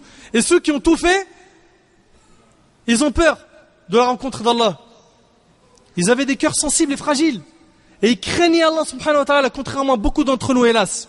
Qu'Allah azza wa jalla améliore notre situation. Abu Bakr, radiyallahu anhu, a été fidèle au prophète alayhi salatu wassalam. Et au moment de la mort du prophète alayhi salatu wassalam, il a été l'homme du moment. Il a été l'homme du moment, la montagne ferme parmi les compagnons. Mon frère ainsi que toi, ma sœur, je veux qu'on continue ce voyage dans la vie d'Abu Bakr. Et là, je vais avancer rapidement car il y a énormément de choses à dire sur la vie d'Abu Bakr. Et là, j'ai envie de parler de ce moment qui a été très dur pour les compagnons. Ce moment où notre prophète alayhi salatu wassalam était dans les derniers instants de sa vie. Il s'agit du dernier jour de la vie du prophète alayhi salatu wassalam. Wallahi al-azim, ce jour a été très dur pour les compagnons et pour toute la communauté. Médine devint totalement obscure après la mort du prophète alayhi salatu wassalam, alors qu'elle a été illuminée depuis l'arrivée du prophète sallallahu alayhi wa sallam. Et c'est ce que nous raconte Anas radhiyallahu anhu dans le hadith. Ce jour-là, le jour de la mort du prophète alayhi salatu wassalam, a été tellement dur que certains compagnons sont devenus muets. Ils étaient tellement habitués à voir le prophète alayhi salatu wassalam qui leur dirigeait la prière, qui leur parlait, qui leur faisait des conseils, des exhortations, des recommandations, que lorsqu'ils ont su que Nabi alayhi salatu wassalam venait de quitter les habitants de la terre pour voyager dans l'autre monde, il y en a parmi eux qui sont devenus muets. Ils n'arrivaient plus à prononcer un mot. D'autres se sont assis et ils n'étaient plus capables de se lever. D'autres encore sont devenus aveugles et enfin d'autres ont nié sa mort. Omar, quant à lui, il a promis de tuer toute personne qui dit que le prophète alayhi salatu wassalam est mort. Pour lui, c'était inconcevable, c'était impossible. Omar a dit, le messager d'Allah n'est pas mort. Comme Moïse, il est allé vers son Seigneur, puis il va revenir. Puis il va revenir, je trancherai la gorge à quiconque dira qu'il est mort. Écoutez bien, dans cette histoire, la différence qu'il y a entre Abu Bakr et Omar, radiyallahu anhuma. Pendant ce temps, Ali ibn Abi Talib était assis par terre, incapable de bouger. Uthman resta silencieux, incapable de parler. Et à ce moment-là, heureusement qu'Allah Azza wa Jal a raffermi la communauté avec une montagne qui s'appelait Abu Bakr, radiyallahu anhu, qui a su garder sa lucidité. Grâce à sa grande sagesse, il put arriver à calmer les esprits des compagnons, radiyallahu anhu. Quand le prophète, alayhi salatu wassalam, rendit le dernier soupir, il n'était pas là. Avec la permission de celui-ci, il était parti rendre visite à son épouse qui habitait en dehors de Médine. Lorsque la nouvelle lui parvint, il revint aussitôt à Médine, accablé par le chagrin. Il entra dans la chambre mortuaire, il salua le prophète alayhi salatu wassalam, découvrit son visage et l'embrassa sur le front alors qu'il était mort. Le hadith est rapporté par Bukhari et Muslim. Puis il dit, quant à la mort qu'Allah t'a écrite, tu l'as goûtée. Plus de souffrance pour toi après ce jour, ô messager d'Allah. Je veux que vous essayiez d'imaginer ces paroles qui sortent du cœur d'Abu Bakr as-Siddiq radiyallahu anhu, à son bien-aimé, à celui qu'il a aimé plus que tout sur terre. Il l'a salué alors qu'il était mort, il a découvert son visage, il l'a embrassé sur le front et il lui a dit, quant à la mort qu'Allah t'a écrite, tu l'as goûtée. Plus de souffrance pour toi après ce jour, au messager d'Allah. Puis Abu Bakr sortit et appela les gens, alors que Omar radiyallahu anhu pendant ce temps-là était encore en train de crier et en train de dire que le prophète alayhi salatu wassalam n'était pas mort. Abu Bakr dit, assieds-toi ô Omar. Mais Omar refusa de s'asseoir. Les gens se sont séparés de Omar et vinrent vers Abu Bakr. Et après qu'Allah Azza wa Jal l'a raffermi, il dit sa fameuse parole, ô gens, celui parmi vous qui a adoré Muhammad, qu'il sache que Muhammad est mort. Et celui qui a adoré Allah, qu'il sache qu'Allah est vivant et ne mourra jamais. Puis il récita le verset qui fait trembler les cœurs. Il a dit, وَمَا مُحَمَّدٌ إِلَّا رَسُولٌ قَدْ خَلَتْ مِنْ قَبْلِهِ الرُّسُلُ أَفَإِنْ مَاتَ أَوْ قُتِلْ انقلبتم على أعقابكم ومن ينقلب على عقبيه فلن يضر الله شيئا وسيجزي الله الشاكرين. Muhammad n'est qu'un messager, des messagers avant lui sont passés. S'il mourait donc, ou s'il était tué, retournerez-vous sur vos talons? C'est-à-dire, est-ce que vous allez abandonner votre religion? C'est Allah qui parle ici aux musulmans. Est-ce que vous allez abandonner votre religion parce que le prophète alayhi salatu wassalam est mort? Quiconque retourne sur ses talons ne nuira en rien à Allah. Et Allah récompensera bientôt les reconnaissants. Le rapporteur de cette histoire dit que c'est lorsqu'Abu Bakr radiyallahu anhu récita ces versets qu'ils comprirent que le prophète alayhi salatu wassalam était mort. C'est comme s'ils n'avaient jamais entendu ce verset avant cet instant-là. Omar dit, quant à moi, ce n'est que lorsque j'ai entendu ce verset que j'ai compris que le prophète alayhi salatu wassalam était mort. Suite à cela, je me suis alors assis et je ne pouvais plus me lever. Puis les compagnons se mirent à pleurer et ils ont compris que la catastrophe avait eu lieu, que le prophète alayhi salatu wassalam avait rendu l'âme. Ce jour-là, Abu Bakr radiyallahu anhu a été raffermi par Allah Azza wa Jal. Et c'est comme si qu'Allah tabaraka wa ta'ala avait voulu que cet événement montre à la communauté que celui qui pouvait tenir les rênes de cette communauté n'était autre qu'Abu Bakr. Abu Bakr a été l'homme du moment et cela fut remarqué par tous les compagnons à l'unanimité. Mes frères et sœurs, Allah Azza wa Jal n'a pas envoyé le prophète alayhi salatu wassalam pour qu'il vive éternellement sur terre. Il alayhi salatu wassalam a été envoyé pour transmettre la religion d'Allah, puis un jour mourir. Comprenez que l'islam ne meurt pas par la mort de qui que ce soit. Pas même notre bien-aimé alayhi salatu wassalam. Les prophètes et ceux qui appellent à Allah meurent un jour et la religion d'Allah quant à elle, elle reste. Ne soyez donc pas de ceux qui s'attachent aux hommes. Attachez-vous plutôt à la religion d'Allah, qu'elle ne mourra pas. Et ce jour-là, qui était dur, les Ansar se sont réunis dans la Saqifa des Banu Sa'id afin de choisir un calife. Là maintenant, il faut choisir un calife, un successeur. Qui va diriger les musulmans? Qui sera le gouverneur après Muhammad alayhi salatu wassalam? Qui? Les Ansar, les habitants de Médine, se sont réunis dans la Saqifa des Banu Sa'ida afin de choisir un calife. Puis Abu Bakr, Omar et Abu Ubayd ibn al-Jarrah se rendirent chez les Ansar dans la Saqifa des Banu Sa'ida. Puis Omar voulut prendre la parole. Omar radiyallahu anhu, il a voulu prendre la parole. Il dit, et cela est rapporté par l'imam al-Bukhari, par Allah, je ne voulus cela que parce que j'avais préparé un beau discours et il pensait qu'Abu Bakr ne pouvait pas dire de meilleures paroles que lui. Abu Bakr demanda la permission à Omar de prendre la parole et il parla. Omar dit par Allah, Abu Bakr parla et fut le plus éloquent des gens. Abu Bakr loua Allah subhanahu wa ta'ala et fit des éloges à Allah azza wa jal, pria sur le prophète alayhi salatu wa sallam et dit: ô vous les Ansar, il s'adresse aux habitants de Médine, les musulmans de Médine. Ô vous les Ansar, vous êtes ceux dont le mérite est connu de tous. On connaît votre mérite. Ils ont accueilli le prophète alayhi salatu wa sallam, ils ont un grand mérite. Il n'y a pas mieux que vous dans la religion. Allah a fait triompher la religion et son messager par votre cause. Et Allah a choisi votre demeure comme lieu d'émigration pour son prophète. Regardez le comportement magnifique d'Abu Bakr. Puis il se retourna vers les muhajirines. Vous savez qu'il y avait les muhajirines et les ansar. Les muhajirines, c'est les musulmans qui ont émigré de la Mecque vers Médine. Et les ansar, c'était les musulmans de Médine. Là, Abu Bakr se dirige vers les muhajirines. Et il dit, il parle des muhajirines, ils sont les premiers à avoir adoré Allah. Parce que les ansar, ils ont connu, les habitants de Médine, ils ont connu le prophète alayhi salatu wa sallam que 13 ans après quoi? Après sa période mécoise. D'accord? Il se dirige vers les muhajirines et il dit que les muhajirines sont les premiers à avoir adoré Allah à l'époque du prophète alayhi salatu wa sallam. Les premiers à avoir cru en Allah et son messager. Et ils sont les alliés du prophète alayhi salatu wa sallam et sa famille. Et ils sont ceux qui méritent le plus de succéder au prophète alayhi salatu wa sallam après lui. Et seul un injuste peut leur contester ce droit. Nous sommes les dirigeants, dit Abu Bakr, et vous êtes les ministres, et rien ne peut se faire sans votre accord. À ce moment-là, Bashir ibn Sa'd, le père de Nu'man ibn Bashir, le compagnon radiyallahu anhu, le Ansari, prit la parole.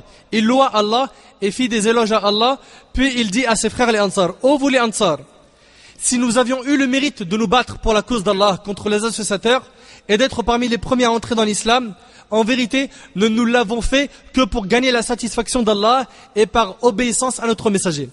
Nous avons œuvré pour notre devenir. C'est Allah seul qui nous a gratifié de ce bienfait. Sachez que Muhammad était de Quraysh et les siens ont plus de droits que vous.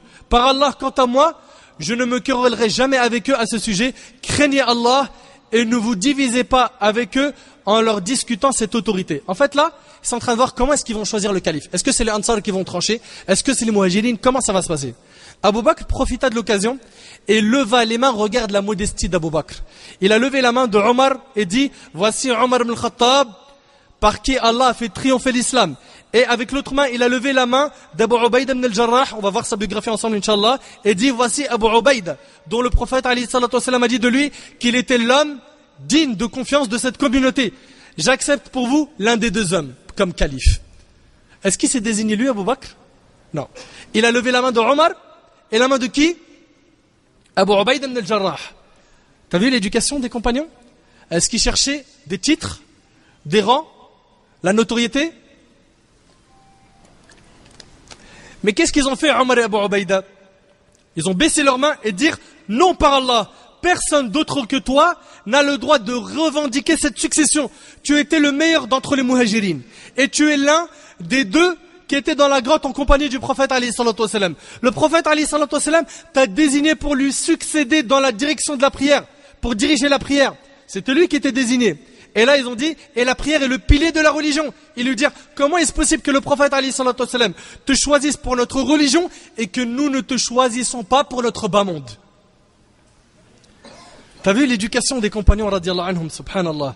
Puis Omar cria et dit des paroles impressionnantes. Il a dit: par Allah, il m'est préférable de me faire trancher la gorge pour une chose qui n'est pas illicite que de diriger un peuple dont Abu Bakr fait partie. C'est la parole de Omar ibn Khattab radiyallahu anhu. Par Allah, il m'est préférable de me faire trancher la gorge pour une chose qui n'est pas illicite que de diriger un peuple dont Abu Bakr fait partie. Allahu Akbar. Puis Omar tendit sa main et dit: allégeance à Abu Bakr. Ça veut dire, c'est toi qu'on doit choisir en tant que calife. C'est toi le successeur. Abu Ubaïda aussi tendit sa main, les Ansar en firent de même, et le lendemain, la communauté entière lui prêta allégeance afin de le désigner calife des musulmans. Et c'est ainsi que le fidèle compagnon du prophète alayhi salatu wa sallam fut élu à la tête de la communauté. On rapporte qu'il fit à cette occasion le discours suivant. Là, il commence à faire son premier discours en tant que calife. Ô peuple, on m'a placé en tant que votre chef, bien que je ne sois pas le meilleur d'entre vous. Regarde la modestie. Les compagnons, ils savaient très bien que c'était le meilleur des compagnons. Et lui-même, il savait qu'il avait une grande place dans le cœur du prophète alayhi salatu wassalam et qu'il avait un grand rang au sein de la communauté. Mais il n'a pas dit je suis le meilleur parmi vous. Et c'était pas de la fausse modestie. C'était un vrai modeste, radiallahu anhu. Il a dit, on m'a placé en tant que votre chef, bien que je ne sois pas le meilleur d'entre vous. Si j'agis bien, aidez-moi. Mais si je dévie du droit chemin, corrigez-moi. Le plus faible d'entre vous sera considéré comme puissant par moi, jusqu'à ce que je lui obtienne son droit. Et le puissant d'entre vous sera considéré comme faible par moi, jusqu'à ce que je lui arrache le droit qu'il a pris aux autres. Et ce, par la volonté d'Allah. Dire la vérité est un dépôt. Le mensonge est une trahison. Et il n'est pas un peuple qui a délaissé le jihad, fi sabilillah, le combat dans le sentier d'Allah, sans qu'Allah ne l'ait humilié. Obéissez-moi tant que j'obéis à Allah et à son messager. Et si je désobéis à Allah et à son messager, ne m'obéissez pas, levez-vous pour prier qu'Allah vous fasse miséricorde. Que dire de cette parole? Que dire de ces paroles en or? Que la terre entière écoute ces paroles d'Abu Bakr, qui valent plus que de l'or. Telle a été l'éducation de notre bien-aimé alayhi salatu wassalam. Et c'est ainsi que le califat d'Abu Bakr commença. Il a été le calife des musulmans que 2 ans et demi. Ce califat qui n'a duré que 2 ans et demi. 2 ans et demi, il a fait un travail remarquable pendant cette période de califat. Et pendant cette période de califat, toutes les épreuves qu'a rencontrées Abu Bakr se sont transformées en une récompense. Dès qu'Abu Bakr devint le calife des musulmans, il prit sa première décision politique en maintenant l'expédition militaire décidée par le prophète alayhi salatu wassalam avant sa mort. Le prophète alayhi salatu wassalam, il avait demandé à Oussama ibn Zayd de partir avec une armée. Et il est mort alayhi salatu wassalam. Oussama ibn Zayd est revenu. Abu Bakr, la première chose, c'est quoi? C'est il a décidé d'envoyer cette expédition militaire pour être en conformité avec l'ordre du prophète alayhi salatu wassalam.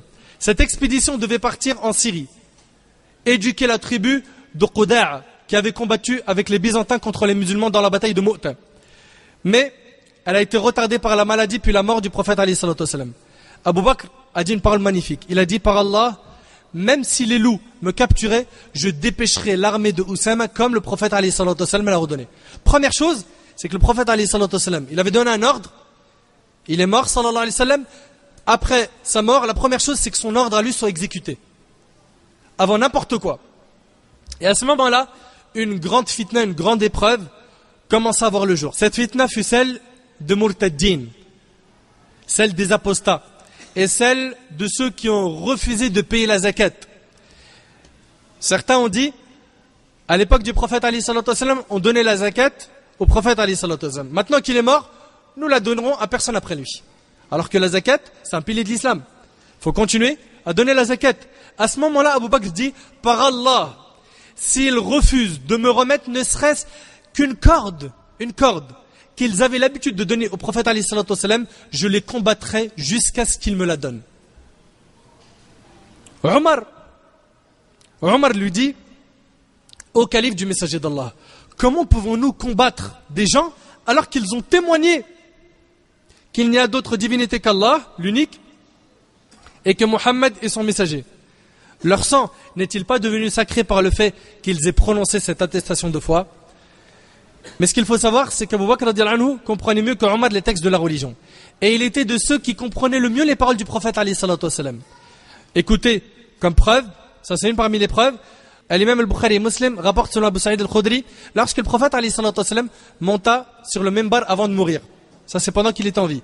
Il alayhi salatu wassalam a informé qu'un serviteur a eu le choix entre ce bas monde et contre tout ce qui se trouve auprès d'Allah, et ce serviteur a choisi ce qui se trouve auprès d'Allah. Tu comprends quoi de cette phrase? Le prophète alayhi salatu wassalam, il dit aux compagnons, un serviteur a eu le choix entre quoi? Entre ce bas monde et tout ce qui se trouve auprès d'Allah, et ce serviteur a choisi ce qui se trouve auprès d'Allah. Et en fait, il parlait de lui. On lui a donné le choix entre vivre un peu plus ou de mourir et de rencontrer Allah, et il a choisi de rencontrer Allah. C'est alors qu'Abu Bakr se mit à pleurer et dit, nous te donnerons nos pères et mères en rançon au messager d'Allah. Les gens s'étonnèrent des propos d'Abu Bakr et se demandèrent pourquoi est-ce qu'Abu Bakr a dit de telles paroles. Abu Sa'id al-Khudri radiyallahu anhu a dit, c'était le prophète alayhi salatu wassalam qui a eu ce choix entre vivre et mourir, et Abu Bakr était le plus savant d'entre nous. C'est Abu Sa'id al-Khudri radiyallahu anhu qui dit cela. Puis le prophète alayhi salatu wassalam a dit aux gens, des gens, celui qui me fut le plus bienfaisant de par sa compagnie, et c'est bien fut Abu Bakr. Il a dit celui qui a été le plus bienfaisant envers moi, par sa propre personne, par ses biens, ça a été Abu Bakr. Et si j'aurais dû avoir un ami intime en dehors d'Allah, ça aurait été Abu Bakr. Mais les sentiments de fraternité et d'affection islamique sont préférables. Puis le prophète alayhi salatu wassalam a dit qu'aucune porte donnant sur cette mosquée ne reste ouverte excepté celle d'Abu Bakr. C'est-à-dire condamner les portes des autres appartements donnant sur la mosquée sauf celle d'Abu Bakr. La leçon de ce hadith est qu'Abu Bakr comprenait le mieux ce que le prophète alayhi salatu wassalam avait enseigné. Et c'est pour cela qu'il a voulu combattre ceux qui refusaient de donner la zakat. Et Abu Bakr dit à Omar, le prophète alayhi salatu wassalam, n'a-t-il pas dit sauf ce que l'islam permet d'en prélever légalement? C'est à ce moment-là qu'Allah ouvrit le cœur de Omar et il eut la conviction que cette décision qu'a prise Abu Bakr était la plus conforme à l'islam. Ibn Mas'ud radiyallahu anhu, en décrivant cette dure épreuve que les musulmans ont vécue, il dit nous avons été exposés à une épreuve après la mort du prophète alayhi salatu wassalam qui allait nous faire périr, mais heureusement qu'Allah nous avait accordé Abu Bakr. Ali ibn al-Madini, c'est un grand savant dans la science de l'jarh ou ta'dil, dans le hadith, a dit vrai lorsqu'il a dit Allah Azza wa Jal a honoré cette religion par deux hommes qui n'ont pas de troisième. Par Abu Bakr as-Siddiq radiyallahu anhu, le jour des apostats, et par l'imam Ahmad rahimahullah, le jour de l'épreuve, celle de la création du Coran. Et pendant cette période de troubles sont apparus des imposteurs qui firent croire aux gens qu'ils étaient des prophètes. Il y a des gens pendant la période d'Abu Bakr qui ont dit nous on est des prophètes. Parmi eux il y avait Musaylama Kadhab, Musaylama le menteur, et aussi Tulayha al-Azdi et Sajah qui était une femme. Chacun d'eux prétendait être un prophète. Certains compagnons dirent à Abu Bakr retarde le départ de Oussama. Pourquoi? Ils craignaient que les apostats en profitent pour attaquer l'état central de Médine. Abu Bakr se mit en colère et dit je ne peux guère modifier une décision qu'avait prise le messager d'Allah. Et il ordonna que l'armée s'en aille. Et lui dire si tu tiens vraiment à cela, choisis un autre compagnon qu'Oussama, car Oussama avait moins de 20 ans. Ils ont dit t'as mis comme chef de l'armée Oussama ibn Zayd. Il a moins de 20 ans, mais au moins quelqu'un d'autre, quelqu'un de costaud, d'âgé. Et je vous signale qu'Oussama avait été désigné par le prophète alayhi salatu wassalam avant de mourir. Et que de ce fait, le remplacer signifiait qu'Abu Bakr allait aller à l'encontre de la volonté du prophète alayhi salatu wassalam. Abu Bakr se mit en colère et dit voulez-vous que j'aille à l'encontre du prophète alayhi salatu wassalam? Comment voulez-vous que je le remplace alors que le prophète alayhi salatu wassalam l'a choisi? Non par Allah. Puis Abu Bakr insista sur le fait de marcher avec Oussama qui s'apprêtait à quitter Médine afin de le conseiller. Oussama était sur son cheval et Abu Bakr, le calife, il marche à pied. Imagine la scène. Oussama radiyallahu anhu, il est sur un cheval et Abu Bakr, il marche à pied. Oussama se sentit gêné d'être sur sa monture alors que le calife des musulmans marchait à pied. Oussama lui dit ô calife du messager d'Allah, soit tu montes avec moi sur la monture, soit je descends marcher avec toi. Car cela ne se fait pas que je sois sur une monture et toi, le calife du messager d'Allah, tu marches à pied. Abu Bakr refusa et répondit quel mal me ferais-je en époussiérant mes pieds pour la cause d'Allah pendant quelques instants de la journée? Il est où le mal? La modestie. C'était pas des orgueilleux comme aujourd'hui, regarde les présidents d'aujourd'hui. Plein parmi eux sont orgueilleux. Plein d'entre eux sont orgueilleux. Plein. S'il va dans un pays qu'on ne l'accueille pas avec une grosse voiture, je te raconte pas. Pour lui, ils se sont humiliés, ils se sont rabaissés. Les compagnons, ils n'ont pas eu cette éducation. Les gouverneurs d'à l'époque, les musulmans, les califes, ils n'étaient pas comme ça. Ils étaient modestes, humbles. Le calife lui-même l'escorta jusqu'à la sortie de Médine et donna aux soldats les directives suivantes qui font le signe d'un profond esprit chevaleresque et humanitaire. Qu'est-ce qu'il a dit Abu Bakr à l'armée? Il leur dit ne vous comportez pas à la manière des traîtres. Là, ils vont aller combattre, là, ils vont aller faire le djihad.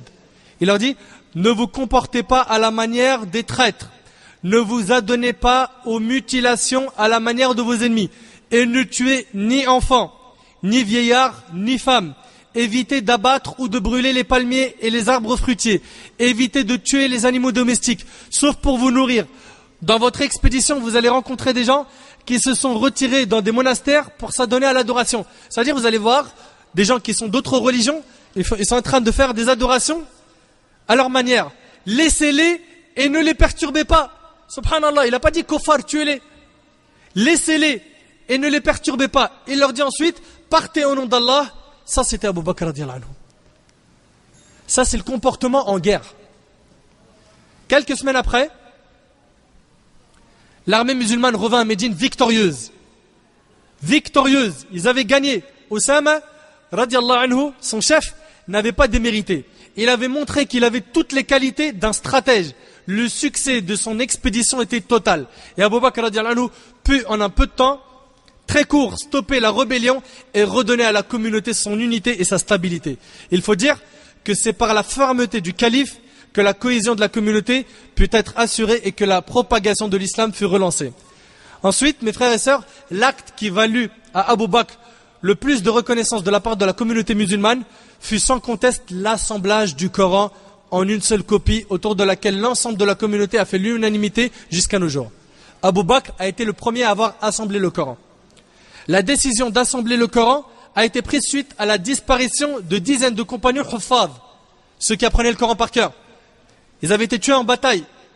Et là, imagine tous les compagnons qui connaissent le Coran par cœur mourir. Donc à la fin, comment ça se passe? Il n'y a plus de Coran? Comment est-ce que les musulmans après vont apprendre le Coran et l'enseigner? Donc le Abu Bakr, radiallahu anhu, à son époque, le Coran, il a été quoi? Compilé. Pourquoi? Parce que de dizaines de compagnons huffaz, ceux qui connaissaient par cœur le Coran, tombèrent martyrs dans la bataille d'Al-Yamam contre l'imposteur Musaylama al-Kadhdhab, Musaylama le menteur. Certes, les versets étaient déjà transcrits sur des parchemins, des omoplates de chameaux, mais on craignait que le temps ne finisse par corrompre ce qui a été transcrit. Avec la disparition massive de ceux qui connaissaient le Coran, Abu Bakr décida d'agir à la demande de Omar. C'est Omar qui a eu l'idée. Il convoqua à cet effet le célèbre compagnon Zayd ibn Thabit, un parmi les scribes. Il faisait partie de ceux qui avaient écrit le Coran.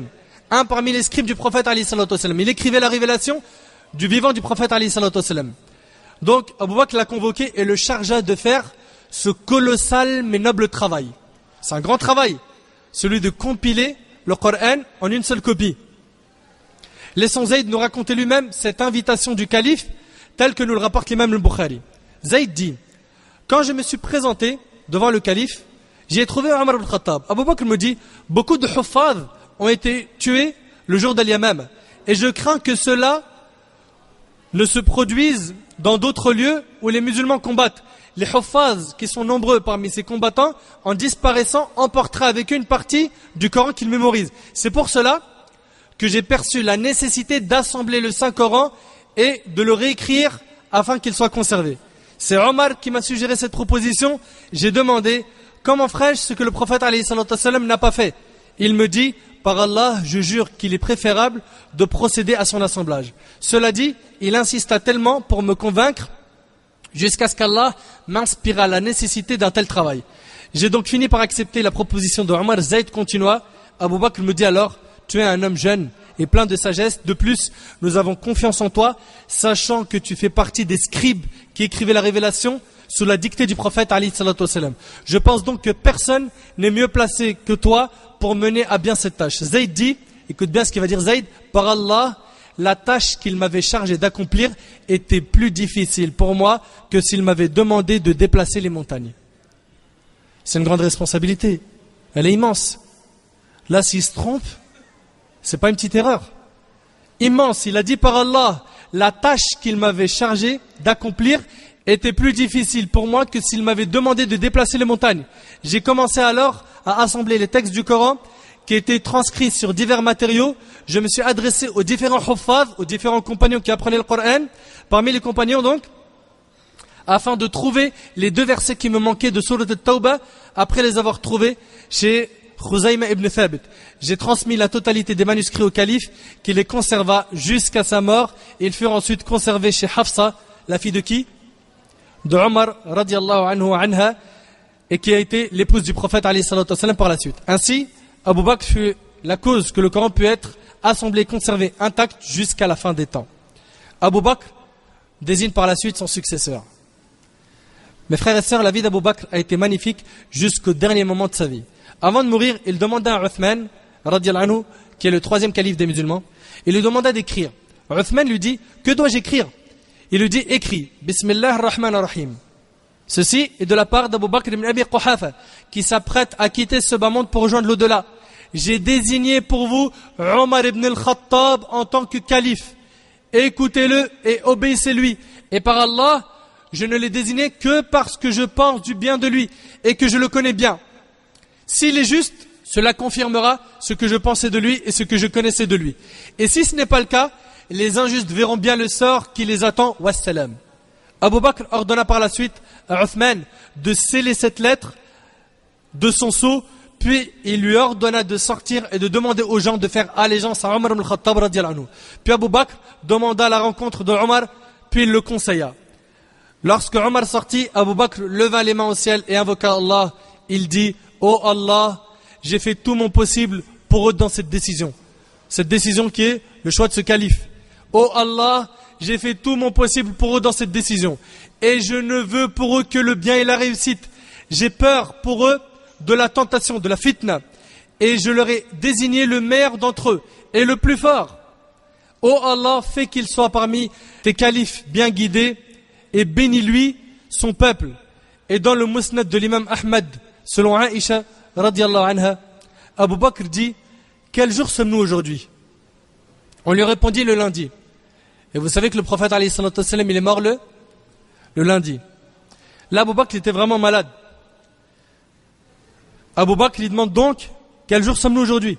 On lui a dit le lundi. Il dit alors: si je meurs aujourd'hui, n'attendez pas le lendemain pour m'enterrer, car mon jour préféré est celui qui est le plus proche du jour du décès du messager d'Allah. Même, subhanallah, le jour du décès, il veut mourir le même jour. Et il est mort le lundi, radiyallahu anhu. C'est impressionnant. Comme vous le savez, le prophète alayhi salatu wassalam, il est mort le lundi. Devant la mort, il fit preuve d'une sagesse et d'une humilité exemplaire. Sa fille Aïcha se lamentait en le voyant agoniser. Il lui dit: ne sois pas dans cet état. Récite plutôt le verset où Allah tabaraka wa ta'ala a dit: وَجَاءَتْ سَكْرَةُ الْمَوْتِ بِالْحَقِّ ذَلِكَ مَا كُنْتَ مِنْهُ تَحِيدٌ وَنُفِخَ فِي الصُّورِ ذَلِكَ يَوْمُ الْوَعِيدِ. L'agonie de la mort fait apparaître la vérité. Voilà ce dont tu t'écartais. Et l'on soufflera dans la trompe. Voilà le jour de la menace. Surat Qaf, surat 50, versets 19 et 20. Abu Bakr radiyallahu anhu quitta ce bas monde pour l'autre monde et il a été voisin de Nabi alayhi salatu wassalam et il l'est toujours dans sa tombe. Et plus tard, il sera son voisin au paradis. Abu Bakr radiyallahu anhu décéda le lundi 22 du mois de Jumad al-Akhira, en l'an 13 de l'Hégire. Il est mort à l'âge de 63 ans comme le prophète alayhi salatu wassalam. Et il est mort le lundi aussi. Le jour de sa mort fut un jour d'une grande tristesse. Les hommes et les femmes se mirent à pleurer. Mes frères et sœurs, après avoir dit tout ce que je viens de dire aujourd'hui sur Abu Bakr, est-ce qu'il reste quelque chose de la vie d'Abu Bakr que je n'ai pas dite? C'est plutôt moi qui vous répondra. Sachez que je n'ai rien dit sur Abu Bakr et que j'aurais aimé vous en dire plus, mais pour pas que les biographies soient trop longues, on se contentera de cela, Inch'Allah. Qu'Allah subhanahu wa ta'ala récompense Abu Bakr as-Siddiq radiyallahu anhu pour tout ce qu'il a fait dans la communauté, qu'Allah azza wa jalla lui fasse miséricorde, qu'Allah tabaraka wa ta'ala nous ressuscite auprès d'Abu Bakr en compagnie de Muhammad sallallahu alayhi wa sallam dans le meilleur des endroits qui est Al-Jannah. Mes frères et sœurs, tel a été un de nos ancêtres qui a été Abu Bakr. Croyez-moi, nous avons énormément besoin d'étudier leur biographie afin d'avoir de vrais modèles à suivre. Qu'Allah azza wa jalla nous ressuscite le jour du jugement en compagnie de Abu Bakr as-Siddiq radiyallahu anhu, ainsi que le prophète alayhi salatu wassalam dans le meilleur des endroits. أسأل الله سبحانه وتعالى أن ينفعني بما قلت وأن ينفعكم بما سمعتم. سبحانك اللهم وبحمدك أشهد أن لا إله إلا أنت أستغفرك وأتوب إليك. بارك الله فيكم والسلام عليكم ورحمة الله وبركاته.